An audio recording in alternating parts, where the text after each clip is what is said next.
आसंता काली August 15 आसुची तेणु आम मैंने आज गोटे यही छोट भिडियो शिखा पताका को आम उत्तोलन कर सारा केमती सजै कर रखा कारण आम समस्ते साधारणतः छोट जिनस जानी ना तो आज भिडियो मुझे देखापी चेष्टा करी पताका को आम केमती सजाई रखा आपण मैंने देखुए यहाँ हूँ नारंगी कलर जहाँ को आम कमला रंग कौचे मझीरे अच्छी धला रंग एवं सबुठ तले अच्छी सबुज रंग मझीरे रही अशोक चक्र।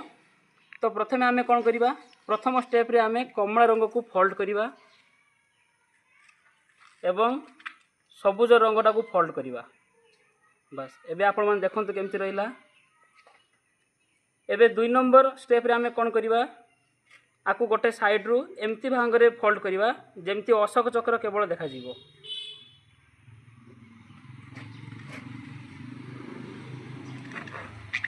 बर्तमान आपन देखि पारथिबे एबे मु केमती रखिछि एटा तो सरला आम फोल्ड करवाटा बर्तमान तक आम केमती नहीं जावा ताको आम आराम से निजर पापुली उपर रखिबा एवं एमती नहीं कि आम कौन सी जगह स्थायी कर रखिबा आपको अलग प्रकार केबे रखिबा नहीं। यह हमर जातीय पताका प्रति सम्मान अटे।